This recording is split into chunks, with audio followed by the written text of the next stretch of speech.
socialists have moved from, wanting the government to own everything to wanting to sort of tell everybody what to do all the time. National democracies essentially don't have choices about fundamental things because all the rules have been set elsewhere.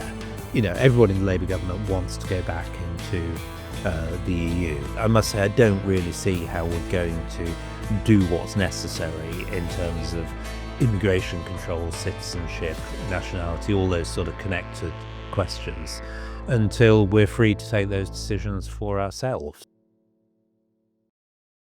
Lord Frost, when the Tories were in office, you spoke about the danger that identity politics posed for our society.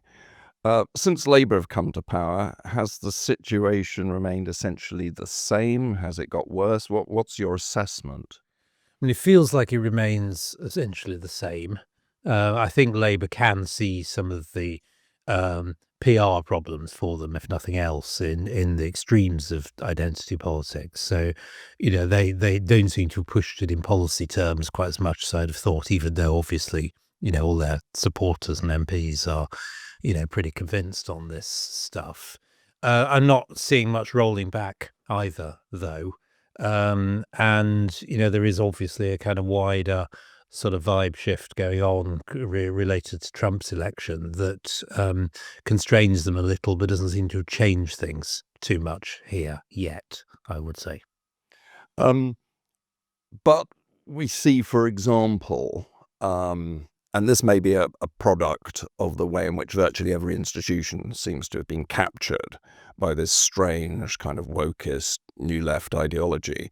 We see, for example, the Sentencing Council incredibly encouraging judges and magistrates to come down more heavily on white men than people from ethnic minorities, women, people asserting they're trans.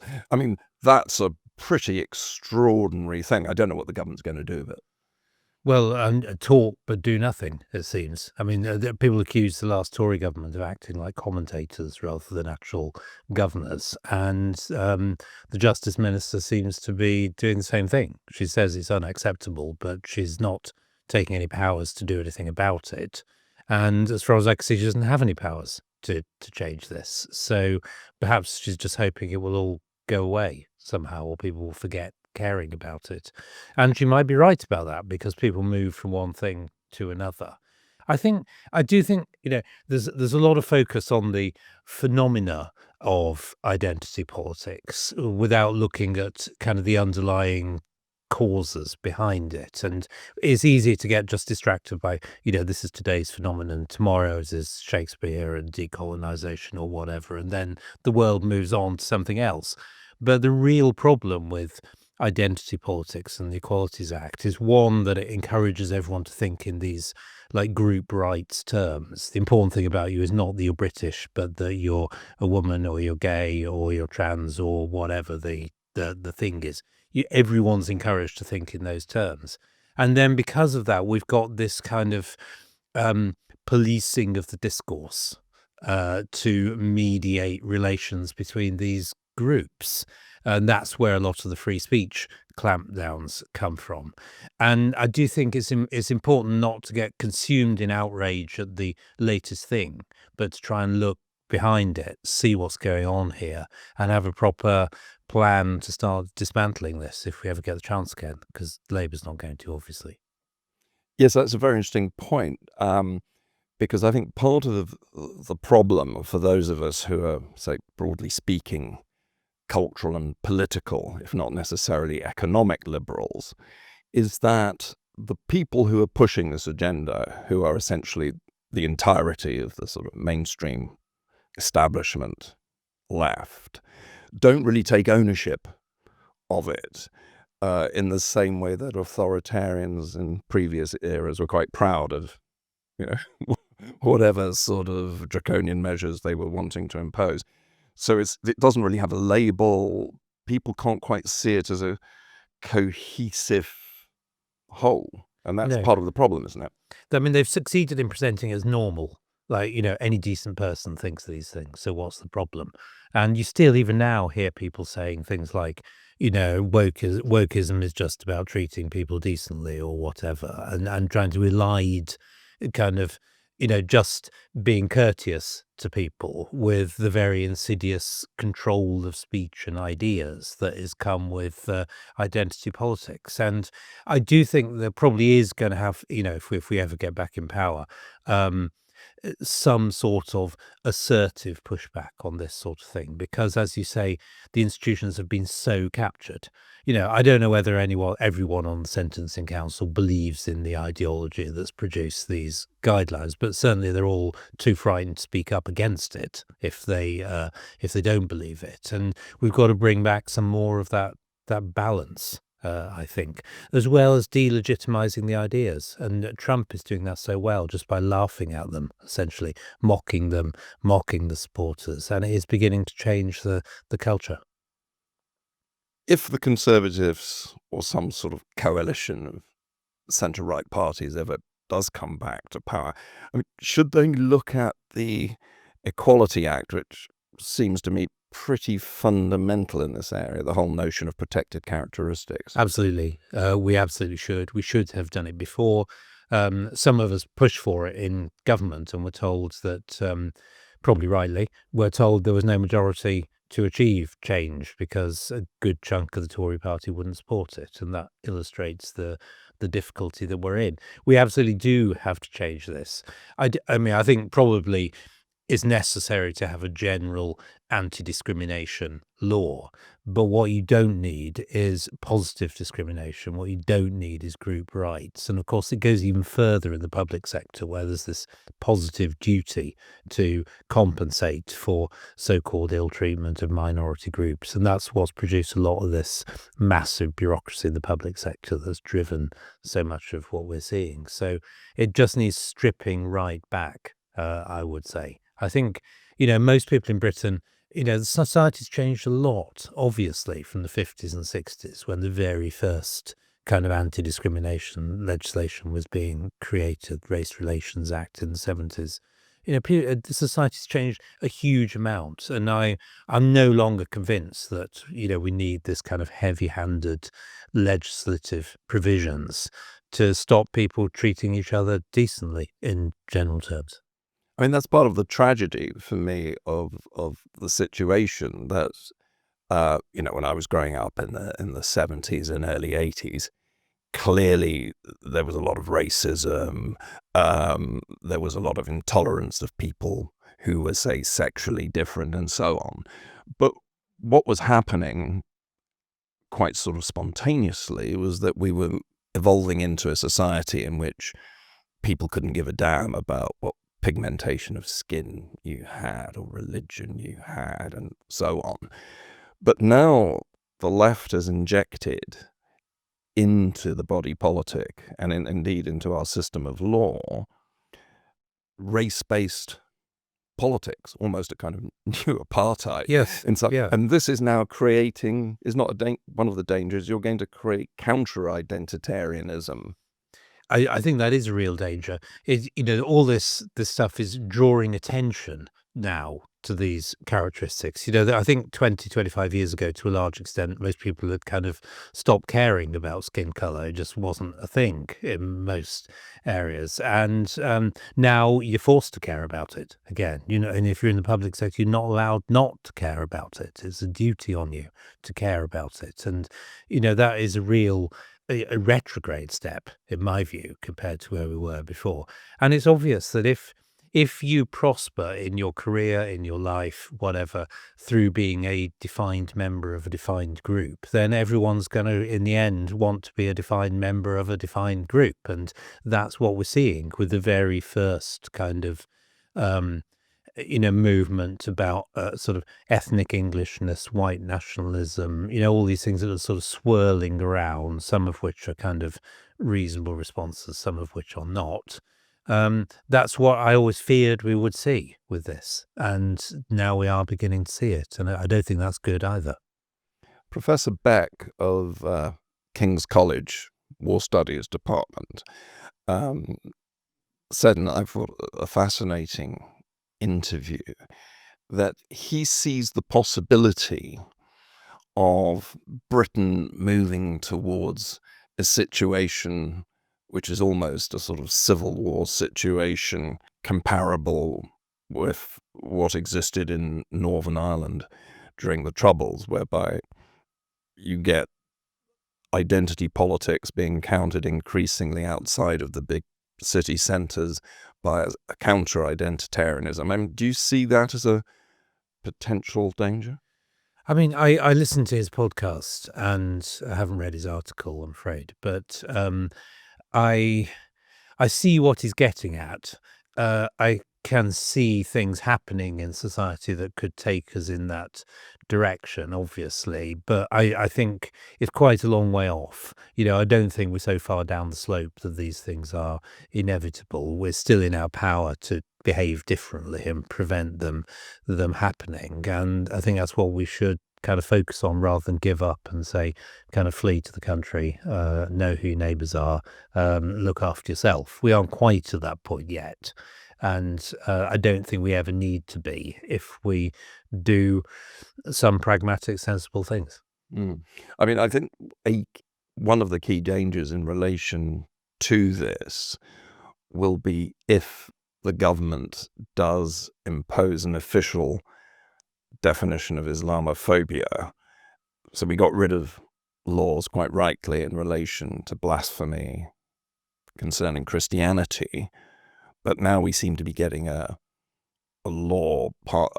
new blasphemy law through the sort of back door, and I think that is going to arouse a lot of opposition. I think it's symbolically incredibly important. Or do you think I'm overstating things?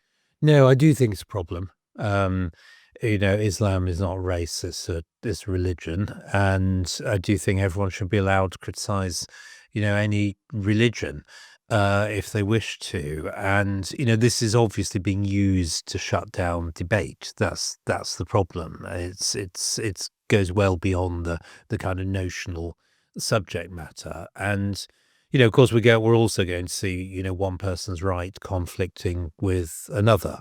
Is defending gay rights in a Muslim country Islamophobia or not? You're going to get these contradictions all the time. So, and the only way you can control them is, once you're in that situation, is to try and stop people talking about them too much. And of course, that's exactly what we do see, sort of social pressure and legal pressure to control what you say in these very controversial areas. So I see it as another bad sign. But it's an example of the phenomenon I was describing just now, which is, everybody wants to be in a group. So create more groups. That's what's going to happen. Yeah. Following on from that, do you see another danger emerging whereby the mainstream left take us increasingly into what might be described as a state of effective post-democracy, whereby powers are just incrementally handed over to more and more agencies that are not electorally accountable to the people? Do you mean in the UK or the kind of international, UK, global? Yeah. Do you mean in global institutions as well? Actually, kind of. as that it's part of it. Yeah, so I mean, I do think it's not only on the left, of course. There are plenty of people on the centre right who would say that the best way to run your country is to be part of the rules-based international order and let international institutions set the rules in many areas. And pre-2016, that was the Tory coalition government's approach to a lot of things, I would say. So I think it's more than just a leftist thing, though it probably stems from the left originally, this idea. I do think, I think there's some pushback against this now at the international level for all the reasons we're familiar with. Is particularly pernicious in this country because we have a system where government lawyers are extremely powerful. They can kind of pre-interpret at the stage of debate within government what international law says, and therefore the freedom that ministers and politicians have to act. And before you even hear about it, some options get shut down because they're not in line with whatever treaty or whatever international rule exists. So I think it's particularly bad here because of the way we do things. But it's been visible for some time. And, of course, there should be international institutions. I'm not kind of saying this is all nonsensical. But I do think once you've got to a point where national democracies essentially don't have choices about fundamental things because all the rules have been set elsewhere, then you get a democratic problem. And we've seen that in this country. We've seen it across Europe where, people can't essentially change things at elections because most things are set at EU level. You've got to persuade everybody to agree. It's extremely difficult. So in the end, the national elections get deprived of real value. And that we're seeing a reaction against that now, which is good, but it is only the first steps. People are talking about it, people have identified the problem, not have really done much about it yet. And of course, Brexit was a huge first step in that, but we're still a bit tied in various ways. President Trump is forcing it much more strongly, but America's always had a different attitude to these things. So, yes, I see it as a problem. Yes, I think there's a reaction. Yes, people in the right in Britain need to get behind this reaction. If you're in favour of democracy and freedom, that's where we need to be. The issue of the ECHR obviously looms very large in this context. I'd be interested to know, what you think about that and how, if you think we should get rid of it, how would you go about doing that politically? So I have changed my mind about this, I must say. If you'd asked me 5 years ago, I would have said probably we can live with the ECHR. Getting out the EU is the most important thing.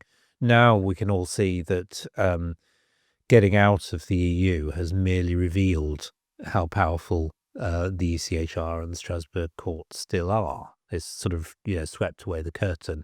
It's not obvious in the rest of Europe because the ECJ occupies a lot of the space. But once that's gone, you're still left with the ECHR. And I must say, I don't really see how we're going to do what's necessary in terms of immigration control, citizenship, nationality, all those sort of connected questions until we're free to take those decisions for ourselves. And therefore, we're going to have to pull out, I think. Now, the process is straightforward. You give notice, and I forget the period, whether it's 6 months, a year, but there's a defined moment and you're out. So it's not complex in that sense. There's a complexity in Northern Ireland, which definitely does need working through and persuading people that leaving the ECHR is not going to mean a diminution of rights in Northern Ireland. But therefore, the sooner we get talking about this on the right, the better, I think. It's definitely not with sort of snap your fingers and one bound we're free kind of problem. It needs thinking through, but it can be done. Brexit needed thinking through and probably should have been thought through more carefully at various stages, but it was still done. Would a British Bill of Rights be something that those of us who want to come out of the ECHR should be looking at advocating as a sort of positive alternative rather than just saying, we're going to get rid of this, and some people will be nervous about it and there'll be a huge propaganda campaign saying, oh, you're taking away people's human rights. I mean, do you think we should be looking at framing an alternative to it? I'm in two minds about this. I can see the political case because people have got used to kind of rights-based documents of various kinds in our system now. And, a lot of people will think, well, who's protecting our rights if we're not in the ECHR? The problem is, of course, that, one, the lists of rights that tend to get drawn up go much further than, many people would necessarily think of as civil and political liberties. I think I could draw up quite a good British Bill of Rights because I'd keep it quite limited and tight, but that's not how this thing is going to end up. Once we get in that process, there'll be all sorts of rights to this, that, and the other that will contradict each other, and then you'll need the judges to interpret them. And secondly, in our system, we haven't had, until quite recently, laws that have sort of semi-constitutional status. Apart from the EU Act, which was a special case, we haven't had those sorts of laws that kind of frame how you're supposed to interpret other laws. It's always been the principle that, one law sort of repeals another, and the most recent kind of is definitive. And I struggle to see how you'll avoid a British Bill of Rights just becoming another sort of written constitution by the back door for that reason, that shapes how everything else gets interpreted and in the end gives power to judges. So I think at this stage it's better to say, British rights are best protected by the traditional means, which have worked pretty well for several hundred years, and not go down the route of sort of reinventing the wheel. But I can see the politics is complicated. All the more reason to get started on this discussion rather than pushing it off to the Greek Hellenes. I mean, a precondition, obviously, for pulling out would be that you had a government with a very different political outlook. And so people who agree with us on this would be the ones drawing up the bill. I mean, they could just hand over the job to you and you could say, right, there's going to be 5 clauses, relating very specifically to freedom of speech and right of assembly and all these kind of very basic bottom line political rights. And there would be nothing relating to, a right to an income or, a holiday paid for by the taxpayer and so on and so forth.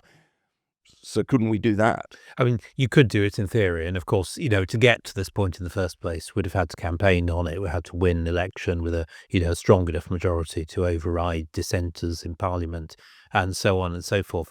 I still think there's some risk that the document wouldn't come out like this because, inevitably the drafting process, they'd have to bring in people.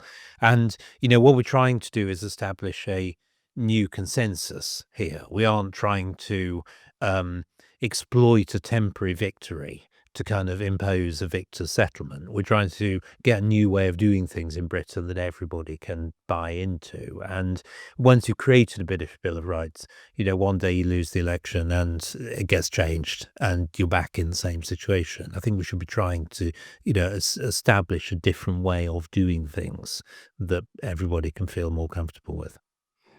What are your thoughts in relation to Starmer trying to edge us back into the EU as part of his agenda of essentially handing over control of this country to judges and civil servants who aren't accountable to us? I mean, that's clearly what he likes, Yeah. where he feels comfortable. Do you see there's some danger that Brexit could be overturned if especially if Labour win a second term?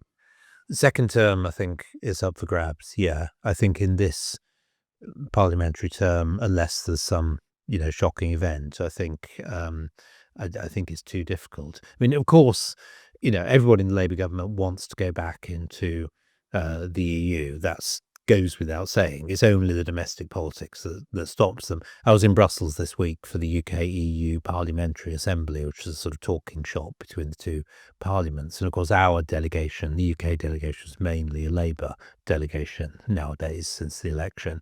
And, it's obvious that all these people, they regard Brexit as some sort of horrific historical aberration. Somehow history got sort of distorted and Britain went off on its own path, but it's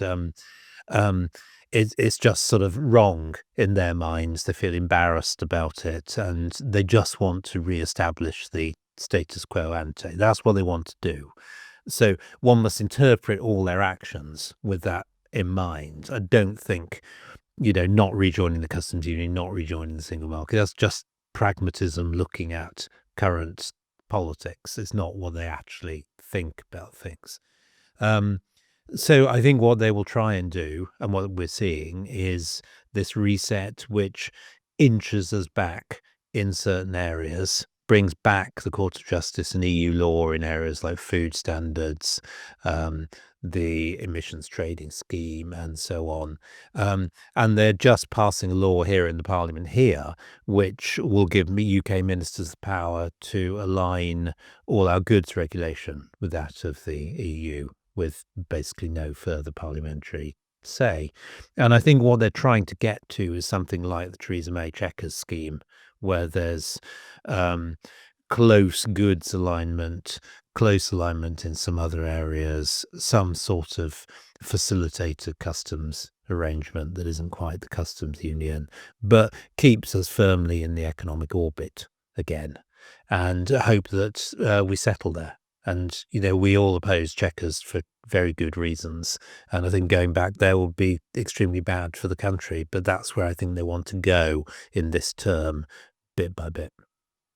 Does the Ukraine-Russian situation, do you think, offer these people an opportunity to try to pull us towards, more EU integration? In part because of the advent of Trump too. Definitely does. I mean, there's a kind of oddity about it, because it seems to me Starmer has actually exploited, not being in the EU for foreign policy and defence terms quite, reasonably successfully by his own light. So for the last 2 or 3 weeks, he has struck out a different independent policy. He hasn't particularly waited to see what the EU does before taking actions himself. So it seems to me he quite likes sort of running his own country in those terms. How long this will last, I don't know. I don't think it'll last very long, to be honest. And I think there will be, you can already hear it, all these people who say, look, this is a really dangerous world. The Americans have gone mad. Who knows what they're going to do next? The only thing is to be safely back in the embrace of our friends in Europe. And that's the argument that will be made. And you can see it having some sort of echo in public opinion. And it's up to us, and we're not doing it very well at the moment collectively on the Brexit right. It's up to us to make the counter case and not acquiesce in every little step. The next thing will be joining in defence procurement arrangements, of course. Everyone seems to have forgotten that we're bound to have to pay in to get something out of any new defence arrangement, but it'll firmly lock us into the EU orbit in this area and give us no other choices. And that's the crucial thing. It's not that we don't want to cooperate with the EU. It's that the way the EU does it always squeezes out working with anybody else. And that's what we don't need. In relation to all of this, I mean, how do you think the Tory party should now position itself? Because it seems to me there are these huge dangers, but there also, aren't there, opportunities for Kemi and the party now? There are. I mean, I think that the party's in a very difficult situation still. It's 1 or 2 bad mistakes away from further decline. I think doesn't have room to get many things wrong now.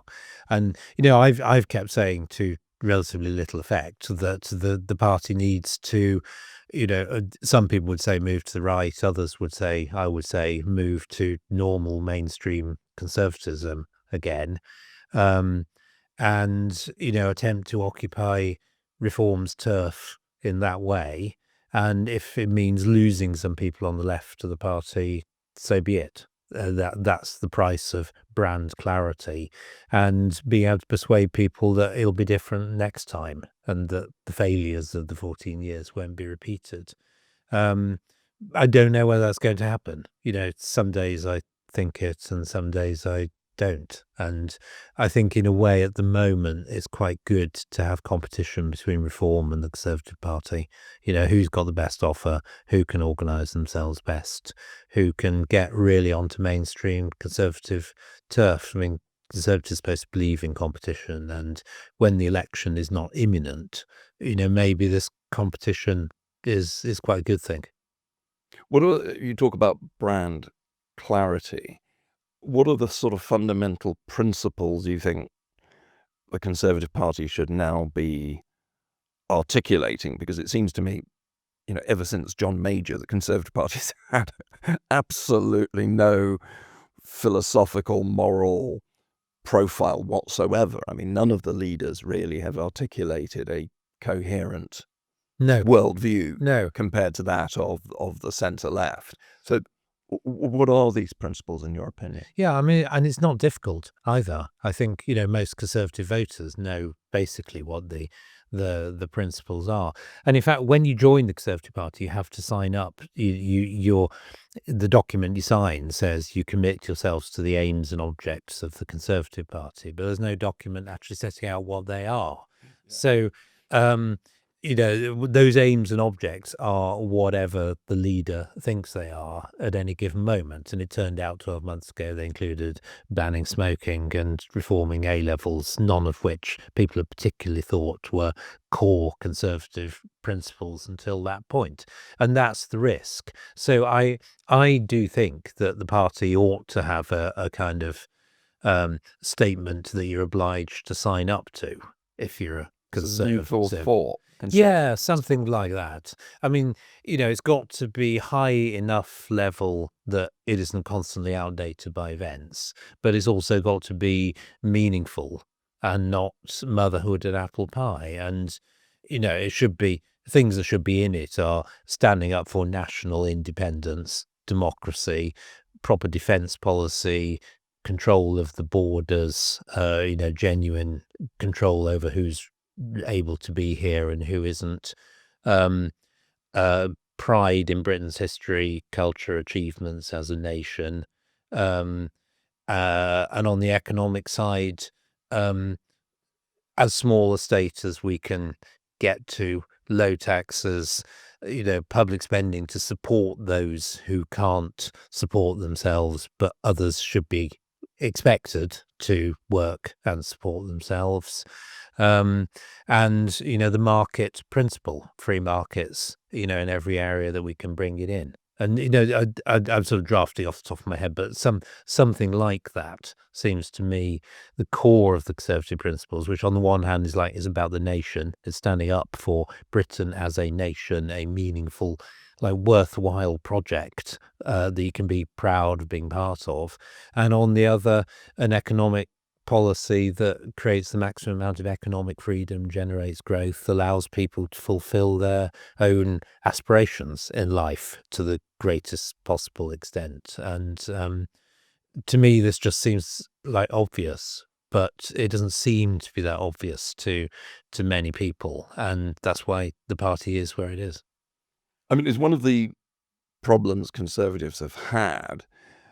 Does that relate to the way in which Tories have always been suspicious of ideology and really any kind of intellectual paradigm, and they've worn this as a sort of badge of pride? I mean, particularly sort of Theresa May, would say, well, I'm not interested in these sort of abstract ideas. They have no relation to how people live. But the problem surely then is that you have no basis, no standard by which to judge what the other side is doing. I mean, she certainly didn't. That's right. I mean, I question it. I mean, it drives me mad when Tories say this and, sort of dismissively talk about ideologies as something that's sort of unconservative. I mean, it kind of betrays to me a right to rule. The Conservative Party is the natural party that has the right to rule. It doesn't sort of matter what they do. They're just the best people to do it. And I react against that. And I think a lot of people react against that. Things should be better than that. I question when Theresa May says, we shouldn't be worried about the ideology, and I don't have ideologies. I don't believe her. She may not know it, but her and people like her, they definitely do. It's like Keynes says, every businessman's a slave to some defunct economist. The left of the Tory party is slave to left-wing ideas. They may not know it, but they're slaves to collectivist ideas. They're slaves to the beliefs of equality of outcome as well as opportunity. They may not articulate them, but those are the beliefs that are kind of spinning around and shape what they do in practice. And if you don't have a firm worldview yourself, not only can you not critique what the other side are doing, but you don't know what to do when you're confronted by events. Nobody knows when you come into government, you don't know what's going to hit you. You have to deal with events, and you have to apply your principles to those events, and that sort of helps you decide what the right things are to do. And if you never articulate your principles, then you're just kind of on the eddies, you just carried on down the river of politics without ever attempting to shape the direction. And that is exactly what's happened. Well, in fact, Theresa May famously said quite recently that she's now proud to be woke. So I suppose that she does, as you said, she does have an. I think I was being too generous. To her. One area it seems to me where the Tories should be applying a broadly small L liberal worldview, philosophical predisposition is that of net zero. Here is a huge issue for our society and economy. But also, I would have thought something that could be really potentially very helpful to the centre right. Totally. I mean, it's and Kemi's speech this week was good from that point of view. It was quite detailed as a deconstruction of net zero, which I didn't expect, and was good. Of course, it's still a bit vague, kind of what gets put in the place of scrapping net zero 2050, but let's be grateful for things that are said, and abolishing net zero 2050 is a good thing, I think, in policy terms. The problem with it is that not only is it a way of pushing up energy prices and deconstructing the industrial economy as we've seen in recent years, it's like a fundamentally socialist project and worldview. It's the apotheosis of this belief that clever people can do anything if they just sort of think hard enough about it and make everybody act accordingly. We can control the weather in 100 years' time by our actions, instead of just responding to adapting to the climate as it changes. We believe we have control, and this just seems to me like a sort of form of madness, really. You need to find ways of adapting as the climate changes, which all the evidence shows is a lot cheaper and better. And you need to get away from this kind of craziness of governments know best, governments can choose technologies, governments can pick winners, governments know the right thing to do. It's just driving the country downhill. And it's no coincidence, I think, that growth rates in this country and productivity started to fall at the moment that net zero became a thing, or climate became a thing in about 2004, 2005. That's when you begin to see some of these trends happen. Wasteful public spending, energy prices start to go up, and a whole collectivist mentality about how you do politics and how you should live your life has got established, that I just think is just crazy in a free Western society. Ed Miliband, I would suggest, sees here a sort of opportunity to impose a socialist agenda without calling it that. I think he's fundamentally, in his heart and in his mind, very much an unreconstructed, old-style socialist, but because he can't really sell it in these terms, he's now using this issue as a way to impose a really sinister and illiberal agenda on us. Totally. The socialists have moved from wanting the government to own everything from to wanting to sort of tell everybody what to do all the time, and they kind of co-opted all the institutions, or as many of the institutions they can get a hand on, to sort of basically deliver a government policy in this and other areas. And we've kind of forgotten what it was like that in a world which wasn't that long ago, where in public institutions, state institutions, didn't have to follow the ideology of the government, didn't have to pay lip service to government goals all the time, and people who represented them didn't either. And this is actually quite new, but we've all forgotten. So it seems like it's always been like this, and I think that's what's happening with net zero. How do people on the centre right sell the idea of personal agency, autonomy, in an era when it seems that a growing number of people want the state to do more, to spend more, even though they are at the same time cynical about the political elite and its capacity to deliver? It seems to me there's this sort of strange contradiction. But at the same time, it's very, very difficult to see how we can get people, galvanize people around the idea of liberty.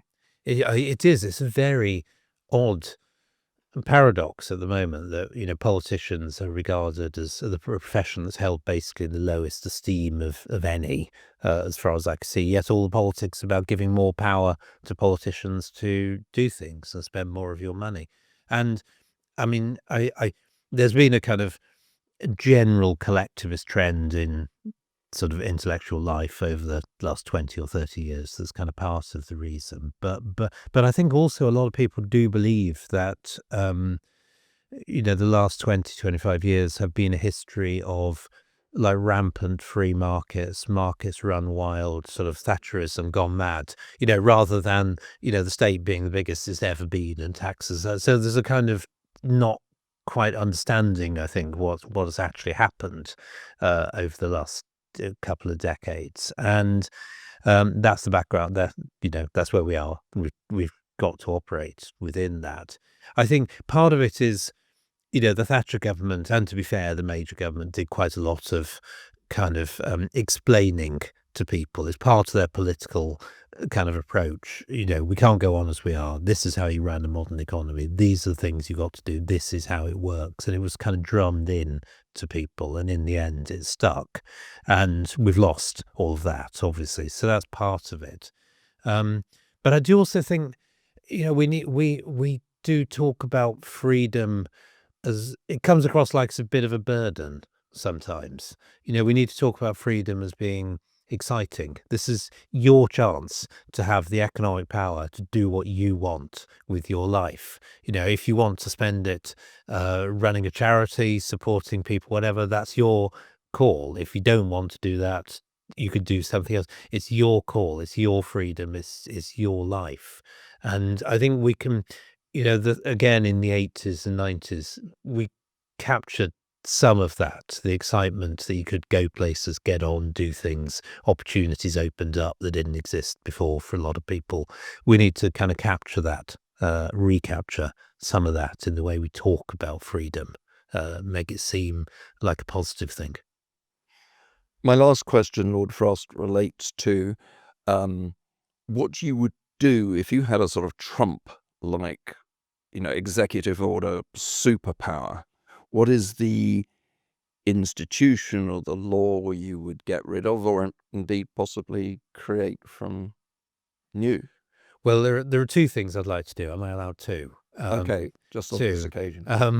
One, the serious one is I would sweep away the Windsor framework in Northern Ireland and put something better in its place. And it's causing so much damage in all kinds of ways, and we need to cut through that. The other thing I'd like to do, I've written about this a bit, is the BBC.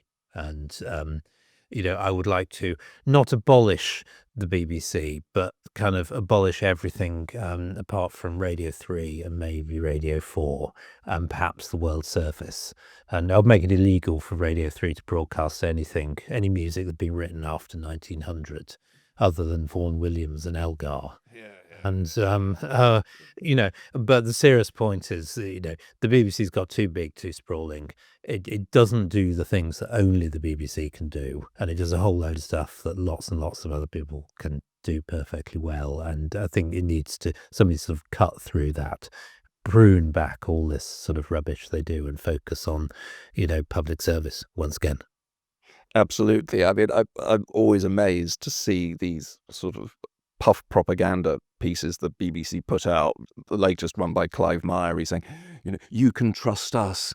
We bring you the news in this completely impartial and fact, checked way.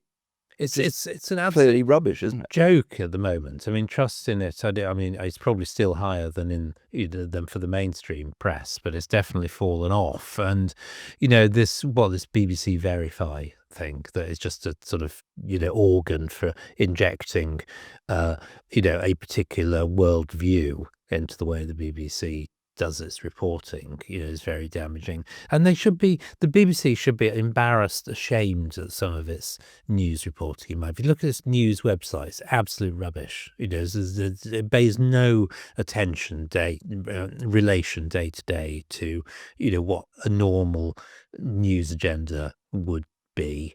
Nobody goes to it to catch up on serious news any longer. So what is it doing? It's getting all this public money to provide authoritative, balanced news about the big issues of the day, including around the world, not just in this country. And it is producing joke coverage to a very large extent. There are still good bits.